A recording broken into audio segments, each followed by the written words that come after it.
अर्थ में इस्तेमाल किया गया है। एक तरफ पाकिस्तान के उप प्रधानमंत्री और विदेश मंत्री इशाक डार अमेरिका के दौरे पर हैं, अमेरिका के विदेश मंत्री मार्को रूबियो से मिल रहे हैं। वहीं दूसरी तरफ पाकिस्तान के सेना प्रमुख और हाल ही में फील्ड मार्शल जो बने हैं आसिम मुनीर, वो अपनी श्रीलंका और इंडोनेशिया की यात्रा को छोड़कर चीन दौड़ पड़े।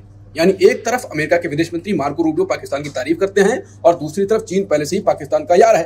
अब भारत की चिंता यह है कि एक तरफ अमेरिका, दूसरी तरफ चीन और बीच में पाकिस्तान खुश, और भारत चारों तरफ से घिरता दिखाई दे रहा है। पाकिस्तान दो नावों की सवारी कर रहा है। हाँ। आप ये भी कह सकते हो कि पाकिस्तान के दोनों हाथ हाँ। कढ़ाई में हैं। हाँ। ठीक है ना। तो ये दो बड़ी कढ़ाइयाँ जो हैं चीन और अमेरिका, दोनों उसकी तरफ मेहरबान हैं। आप देखिए कि ऑपरेशन सिंदूर के दौरान और उसके बाद ये दोनों महाशक्तियां पाकिस्तान पर, लेकिन ये पाकिस्तान की जो जियोग्राफिक लोकेशन है उसकी वजह से वो दोनों के लिए महत्वपूर्ण है और दोनों उसको साध, न केवल पाकिस्तान दोनों को साध रहा है बल्कि दोनों भी पाकिस्तान को साधने में लगे हैं। दोनों चाहते हैं कि पाकिस्तान उनके साथ रहे, तो पाकिस्तान को दोनों नाराज भी नहीं करना चाहते। ये एक ऐसी चीज है जिसका पाकिस्तान जमकर इस्तेमाल कर रहा है और सफलतापूर्वक इस्तेमाल कर रहा है।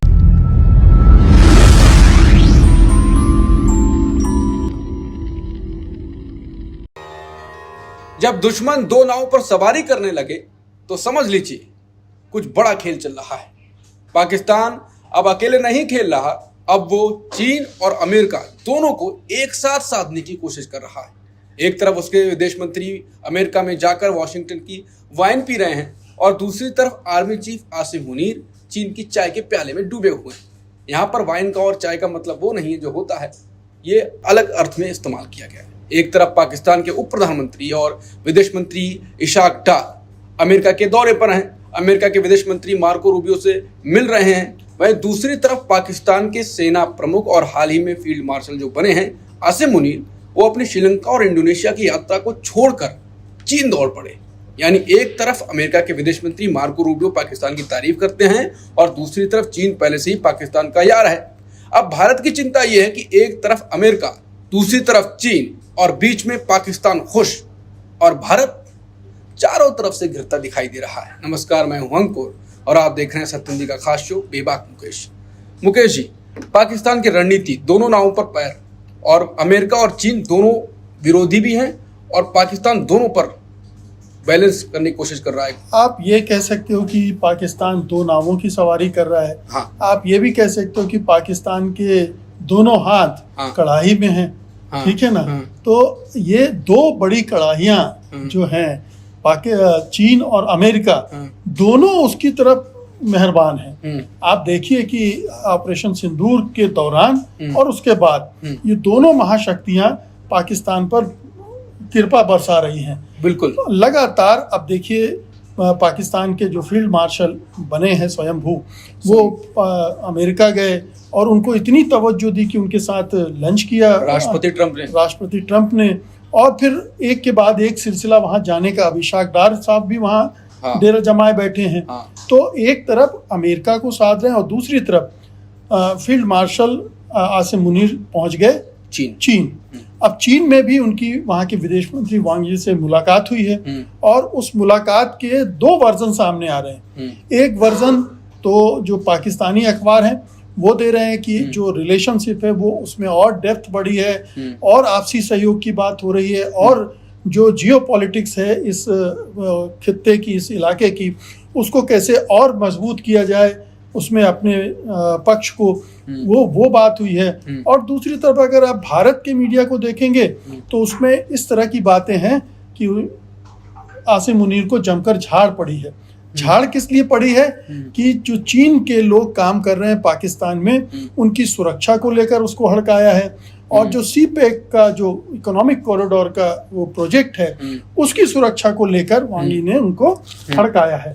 अब ये भारतीय और पाकिस्तानी वर्जन है, लेकिन ये जरूर है कि पाकिस्तान ने जो दो बड़े यार बना लिए हैं वो एक तरह से अच्छा भी है और उनको साधना बड़ा मुश्किल काम भी है। क्योंकि जब आप अमेरिका की तरफ झुकते हुए दिखते हो तो चीन को आप पर डाउट होने लगता है कि ये पाकिस्तान कहीं उसके गोदी में ना बैठ जाए, और जिस तरह से ट्रंप ने उनको तवज्जो दी उससे ये स्वाभाविक है कि चीन को लगे कि मैंने तो इसको ऑपरेशन सिंदूर में इतनी मदद की और अब ये पाला बदल रहा है, तो उसी को संभालने भागे भागे गए असीम मुनीर चीन, या हो सकता है कि बुलाया हो। और अभी तो 80% जो पाकिस्तान के हथियार हैं वो चीनी हैं, और आगे भी उसे हथियारों की भी जरूरत है, दूसरे जो युद्ध के साजो सामान हैं, सपोर्ट सिस्टम है, उसकी भी जरूरत है।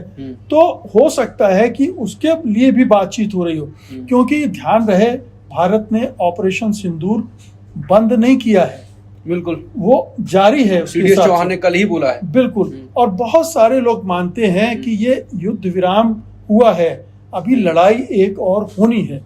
बहुत सारे डिफेंस एक्सपर्ट इस तरह से भी इसकी व्याख्या करते हैं कि अभी एक लड़ाई होगी भारत पाकिस्तान में, भारत पाकिस्तान के बीच में। हालांकि मुझे नहीं लगता कि आज की तारीख में उस तरह का कोई बन रहा है, और खासतौर पर जब अमेरिका इस तरह से इस पूरे मामले को देख रहा है कि न्यूक्लियर वॉर हो सकती है और उसको रोकना ट्रंप अपनी एक बड़ी उपलब्धि बता रहे हैं, तो वो उस हद तक जाने देंगे पाकिस्तान को। लेकिन ये परिस्थितियां तो बन गई हैं, बिल्कुल। और इसको एक नजरिया और ये देखने का कि पाकिस्तान हाइपर एक्टिव है। कूटनीतिक जंग में भारत से आगे निकलने के लिए, बढ़त हासिल करने के लिए, अपने आप को चाक चौबंद करने के लिए वो लगातार बड़ी त्वरित गति से एफर्ट कर रहा है। वो दोनों महाशक्तियों को विश्वास में लेने की कोशिश कर रहा है, और दोनों महाशक्तियों से क्या क्या फायदे उठा सकता है वो भी कर रहा है।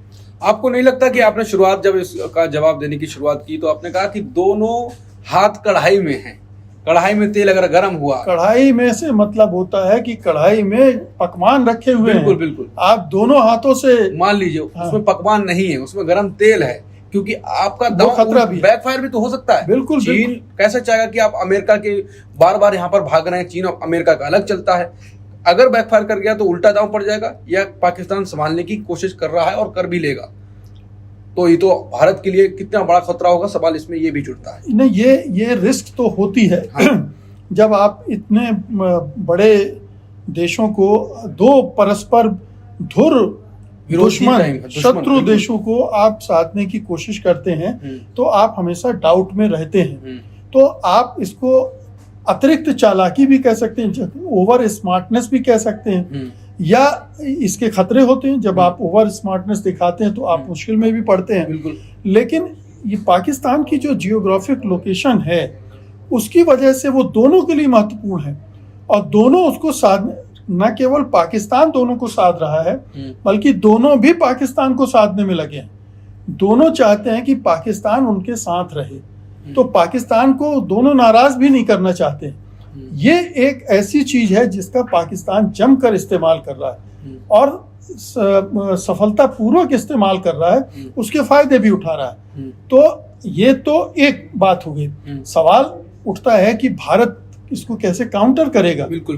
तो जहां तक अमेरिका का ताल्लुक है, उस मामले में मुझे लगता है कि अभी भारत सरकार को समझ में आ गया है कि इसे अभी वक्त लगेगा, टाइम लगेगा वाशिंगटन में चीज़ों को बदलने में। थोड़ा ठंडा पड़ेंगे, ट्रेड डील होगी, उसके बाद ही कुछ दूसरे इनिशिएटिव लिए जा सकेंगे। लेकिन चीन के मोर्चे पर पहल शुरू हो गई है।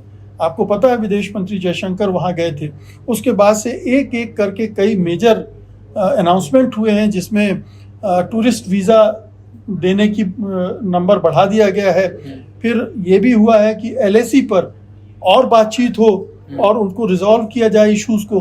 तो भारत भी ने अपना पहलू बदला है। भारत अब पूरा एंटी चाइना दिखने के बजाय चीन के साथ अपने संबंधों को सुधारने की दिशा में बढ़ रहा है, ताकि जो पाकिस्तान पर उसका जो प्रेम है, आशीर्वाद है, वो थोड़ा कम हो और हमारी शत्रुता भी कम हो।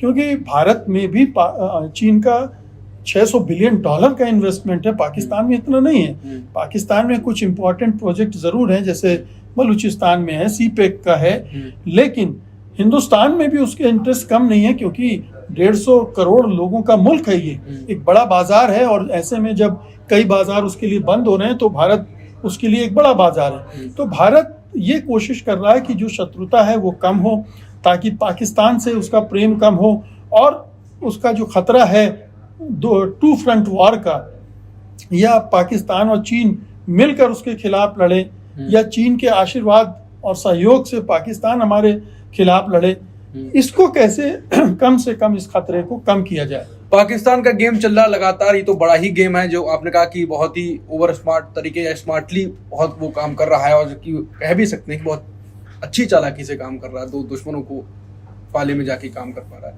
अब आपने कहा कि भारत भी अब थोड़ी स्मार्टनेस तो दिखा रहा है, चीन की तरफ जा रहा है, अमेरिका से बातचीत तो चल ही रही है, थोड़े रिश्ते तो उनसे अभी भी तकरार के ही चल रहे हैं।